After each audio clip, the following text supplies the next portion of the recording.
Tú además llevabas 10 años fuera del cine desde que estudiaste la SCAC, ¿no? No has hecho un cortometraje previo, como que estabas personalmente en una situación completamente profesional distinta en el videoarte, videoensayo, videoclips, y de repente llega a ti la necesidad de hacer un largometraje y te marcas The Human Hibernation, que es espectacularmente visualmente apabullante. ¿Cómo es esto posible? No tengo ni idea. La verdad que yo, esta película creo que se ha hecho desde la intuición y como las ganas de probar y muy poca presión, ¿no? Porque también creo que yo no pensaba que esta película iría a los cines. Yo pensaba que sería una cosa súper pequeña, que igual quizás en algún museo o como no tenía como la presión de hacer una película. Y entonces me permití muchísimo el jugar y el improvisar y el no ceñirme dentro de las prácticas del cine un poco, ¿no? Y creo que ese es el resultado, ¿no? De la improvisación, el juego y no ponerme una presión de... Bueno, me pongo muchas presiones de todo tipo, pero no la de llenar una sala de cine. Claro. Y Clara, ¿cómo llega este proyecto a ti? Sé que el proyecto ha pasado por varios laboratorios. Sería bonito que nos contáis un poco cómo ha sido el proceso de llevar esta película que para la cinematografía española es totalmente alienígena, y cómo te aventuras a llevar esto a cabo y hacerlo posible. Bueno, yo conozco el proyecto por Japonica Films, que coproduzco con ellos otros proyectos y me maravillo del universo que se propone. Y creo que estoy muy de acuerdo con lo que ha contado Ana sobre las presiones y las no presiones que hemos tenido en este proyecto. Y creo que también desde la perspectiva de la producción está producida a los márgenes de la industria. Y creo que eso nos ha dado y desde el instinto también, ¿no? Es un poco kamikaze producir esta película de la forma en la que lo hemos hecho. Tampoco teníamos muchas expectativas. Mi productora, cuando entro en Human, llevaba solo unos meses abierta. Es el segundo proyecto en el que me embarco. Y la forma de producir ha sido muy adaptativa, muy intuitiva y dando mucha libertad a Ana y al equipo, porque era la única manera de que esto pudiese ser posible. Y al no tener expectativas y al poder trabajar en los márgenes de la industria, nos ha dado también libertad a la hora de tomar decisiones que creo que ahora, en donde hemos llegado y mirando en retrospectiva, le han ido bien a la película. Pero creo que, Ana lo dice siempre, esta es una película que se ha hecho con mucho esfuerzo, pero también con mucho amor y con mucha libertad. Y creo que eso es lo que la ha convertido en lo que es, para bien y para mal. A mí hay dos campos que me impactan mucho en la película, un campo formal y un campo filosófico, pero empezando por el formal. La película está rodada en inglés, la habéis rodado en Estados Unidos. ¿Por qué tomáis esa decisión y cómo llegáis a eso? Y os embarcáis en la que es la decisión más difícil. Es decir, no, que esto lo rodamos en Estados Unidos y tal. Es una pregunta que podéis responder las dos, desde luego. Bueno, el proyecto viene de un proyecto previo, un proyecto de investigación que hice con ArtJoa, que es un programa que da unas becas muy pequeñitas, y el MACBA. Y era un proyecto de investigación de cómo habría sido el ser humano si hibernase, ¿no? Y yo por aquel entonces, cuando empecé el proyecto, mandé un mail a la NASA porque la NASA investigaba la hibernación y yo soy una flipada y dije... Hola, pues, NASA, soy Ana Cornudella. fue un poco así, en plan, Dear NASA. Y yo no esperaba que me contestasen y me contestaron. Y de hecho me ayudaron un montón y me invitaron a Carolina del Norte en un centro que tienen investigación ahí. Y yo ya tenía como una conexión con Estados Unidos. De hecho, con una amiga había estado cruzando el país vendiendo coches. Y es así. Y había conocido muchos personajes que me recordaban a estos personajes que me estaba imaginando yo un poco, ¿no? Entonces hice una pequeña pieza cuando hacía la investigación, como una prueba, con uno de los personajes, que es el chico que canta Fly Me to the Moon, que se crió con 3 padres en una granja y tenía como una historia así muy de hibernador. Y entonces yo dije, ostras, este es un personaje. Y rodé una pequeña pieza. Y de esa pieza el Magma me decía, tienes que hacer un largo de esto. Y de ahí dije, pues lo hago. Pero yo llegué a los productores un poco como, no, yo con una cámara y me dais 10.000 euros ya más o menos me apaño, ¿no? Yo tenía como una visión muy naif de cómo hacer cine. Y como ya tenía ese personaje y algunos personajes fichados, decidimos ir ahí a llamar puerta por puerta en las granjas a buscar el resto de los personajes. Y también un poco por los paisajes y la fauna de Estados Unidos, porque realmente los animales que salen en la película les hemos rodado en sus hábitats. Los ciervos nos esperábamos 3 días en la nieve esperando a ver si rodábamos un ciervo. Lo hemos rodado documental, ¿no? Yo siempre les hacía la broma de a ver cuándo nos pilla el National Geographic, porque la verdad que tenemos una paciencia increíble. Sí, yo creo que es importante que lo contamos poco, pero creo que ayuda a entender un poco la peli y el approach híbrido y experimental. Y es que primero se rodaron unas entrevistas a estos personajes que, si ves la película, te parece mucho más una ficción de lo que en realidad es.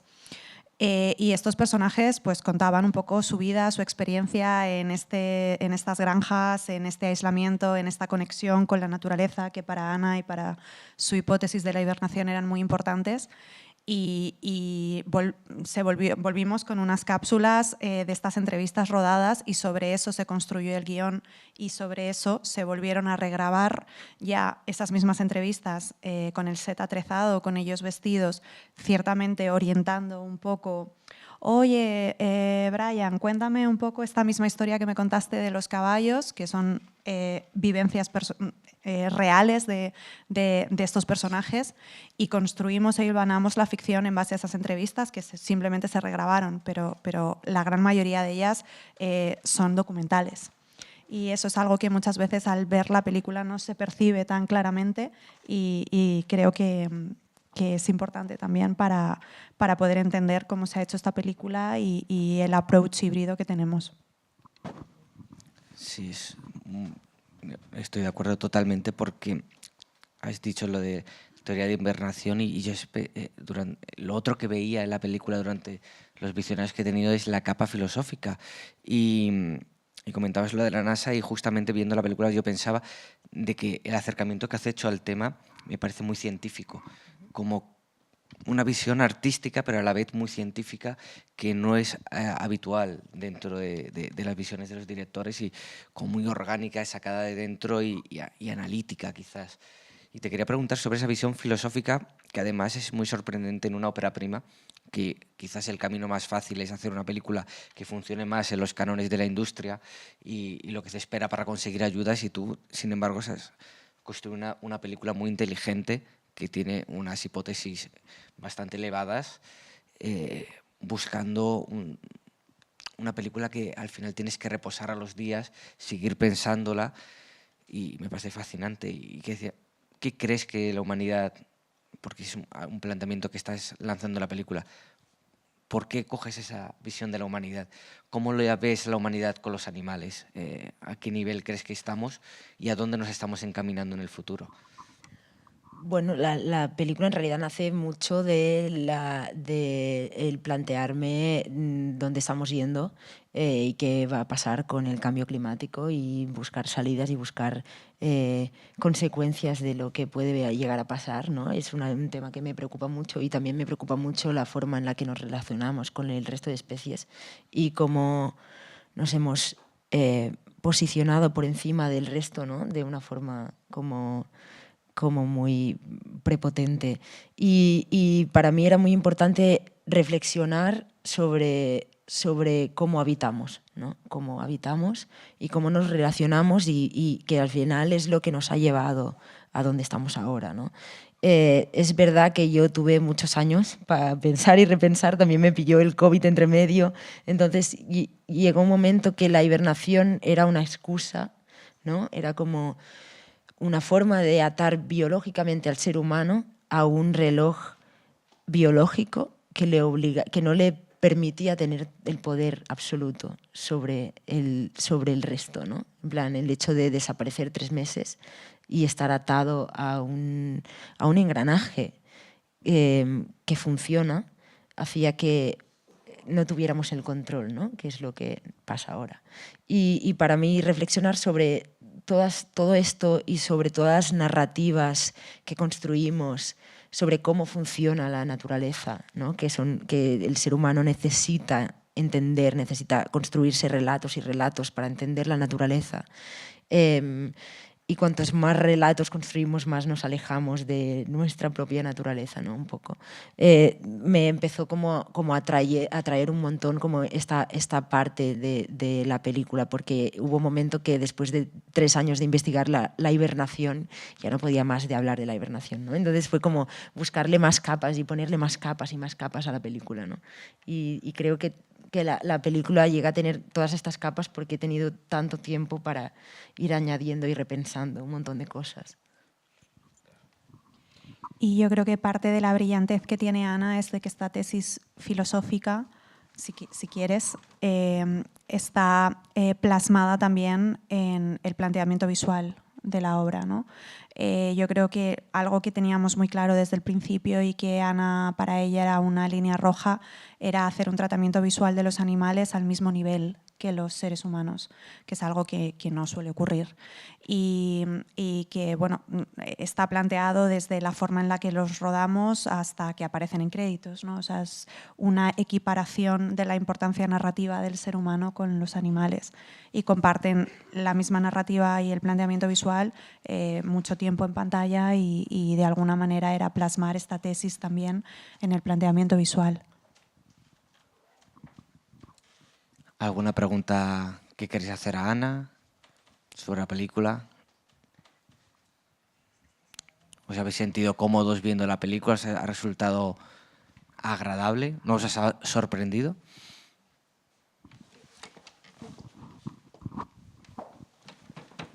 Gracias. No tengo una pregunta y no hablas español muy bien, pero I loved it. I loved it because it was such an antidote to the world we live in. I could tell that the people in your film, that those were their animals, the way she held the chicken, the way the cow came up to her face, the way they touched the ground. I don't know, it just has made me, it's just making me think about, you know, in your narrative, there's this hibernation, which everybody eats and they wait for. And it's giving nature its place. Nature becomes the force that guides us. And we're so the opposite, right? And I just, no tengo una pregunta, pero I'm so grateful to have seen the movie. It's really moved me. Yeah, it's making me cry a little bit. But anyway, thank you so much. Thank you.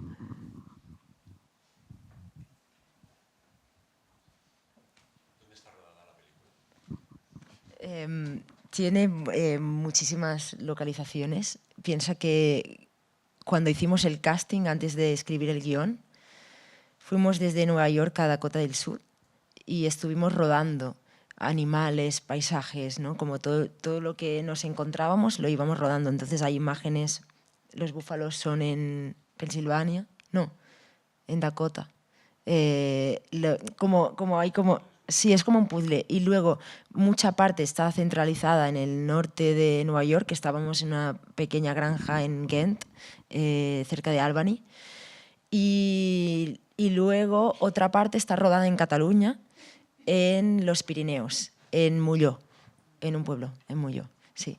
Y entonces ahí como también había una cosa que me interesaba de que sí que notas que es Estados Unidos también, sobre todo por los personajes, pero a nivel, por ejemplo, de sonido, los pájaros que suenan no son solamente autóctonos de Estados Unidos, ¿no? Y como intentar construir un universo que no sea un lugar específico, sí, que no sea un lugar específico, ¿no? Y yo qué sé, el plano este de los humanos cuando se despiertan, que están entre los helechos, eso es en el Pirineo. ¿Hay glaciares en el Pirineo? Yo no sabía eso. Sí, o sea, también hubo un momento en el que se tomaron ciertas decisiones desde la perspectiva de producción, de que se nos acabó el dinero y hubo que acercar el rodaje y lo rodamos en el Pirineo, pero luego también funcionó. Y Laura, la diseñadora de sonido, siempre cuenta, ¿no?, que es como bastante imposible generar esta atmósfera en Estados Unidos porque ahora ya hay muchas carreteras, hay muchos aviones, es como imposible capturar esto por mucho wild track que hagas. Entonces hay un universo generado después en postproducción y en Foley. Hay mucho trabajo de diseño de sonido, es una pena que no esté Laura, que siempre aporta mucho. Los diálogos son lo único que está de sonido directo de toda la película.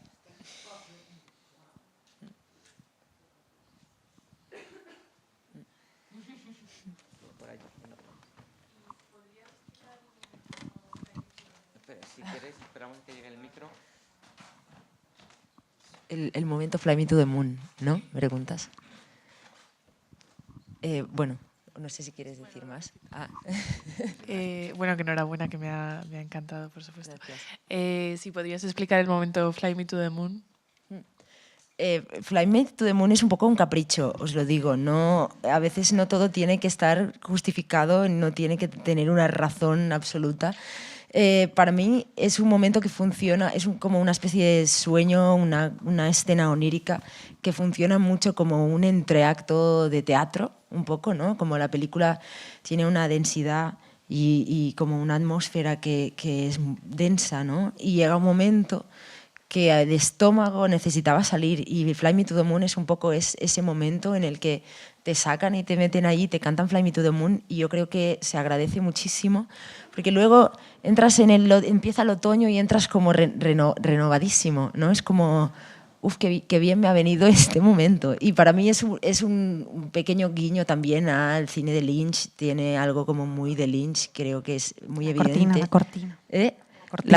La cortina y para mí era un capricho, quería que le cantaran Fly Me to the Moon a las vacas y así hicimos y es un momento, pues creo que funciona esto como entreacto, pero es un sueño, si quieres saber un poco como el significado, cómo lo justifico yo en mi cabeza. Neil,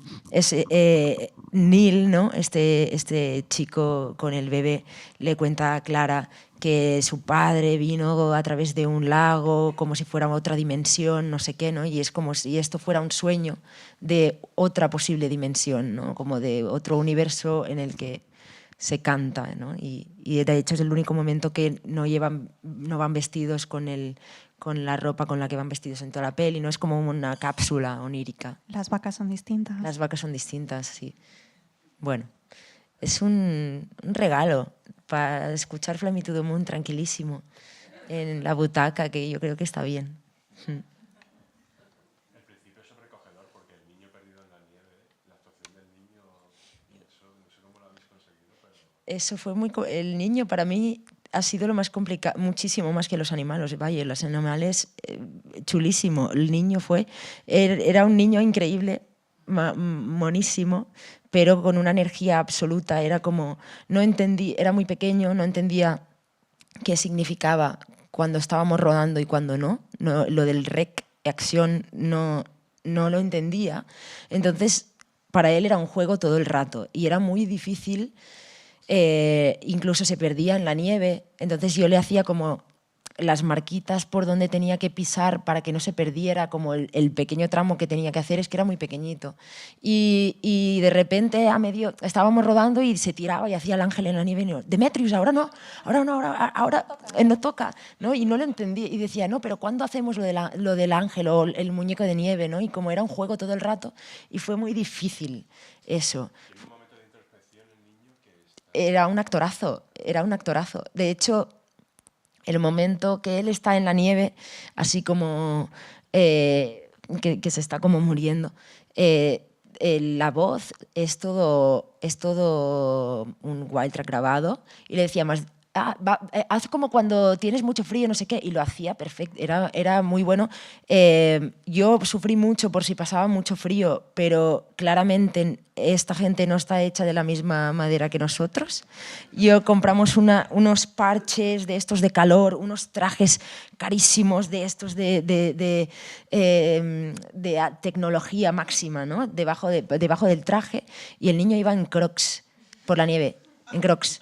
Sin calcetín. Y nosotros íbamos con abrigos técnicos de estos de menos 20 grados, como tapados, cagados de frío. Y la madre iba en jersey. Y dije, vale, esta gente está hecha de otra pasta.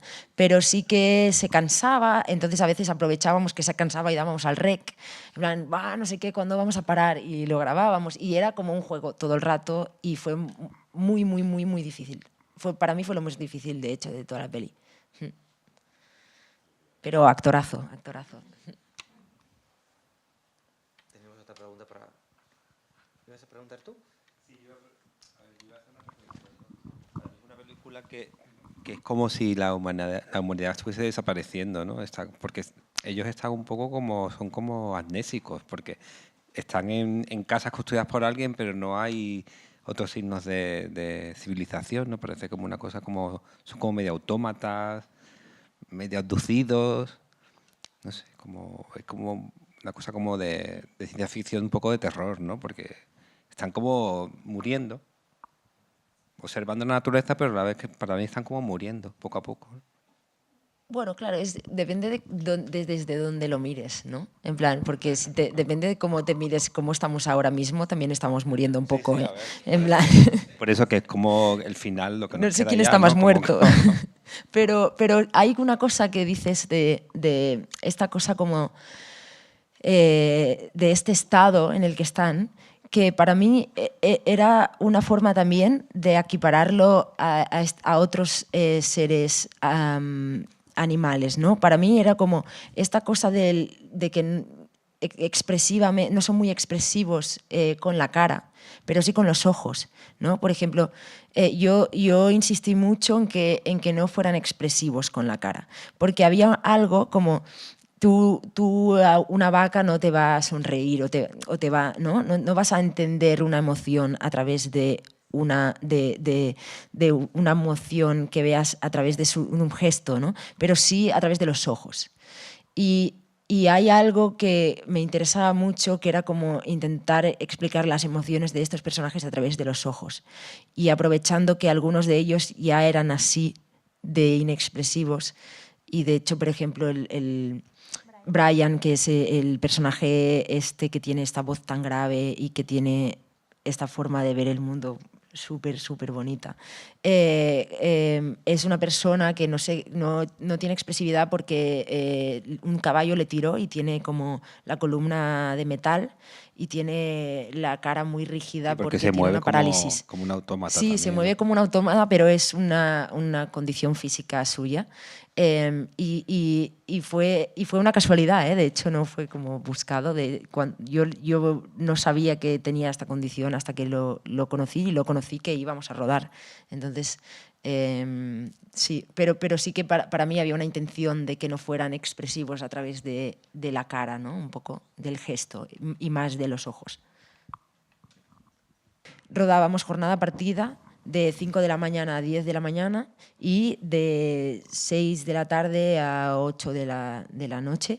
Y entonces esto nos aseguraba que los planos que rodásemos tendrían la luz perfecta, como cuidar mucho estéticamente, ¿no? Entonces había esto, pero a la vez había todo un día entre medio en el cual nos dedicábamos a buscar personajes, extras, no sé, era como todo muy improvisado, todos íbamos vestidos de personajes de la peli por si en algún momento había un plano que podíamos rodar y era como, la sonidista, venga, sales tú, ¿no? O sea, salimos todos 30 veces en la película, ¿no? Y había mucha improvisación, ¿no? Y entonces esta cosa de tener como estos planes de rodaje súper flexibles,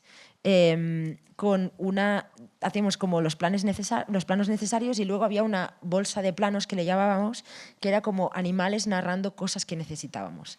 Del tipo, necesitamos animales narrando que comen porque se preparan para el invierno. Y cualquier animal valía, cualquier cosa valía. Entonces, de repente, no sé, una hormiga, ¿no?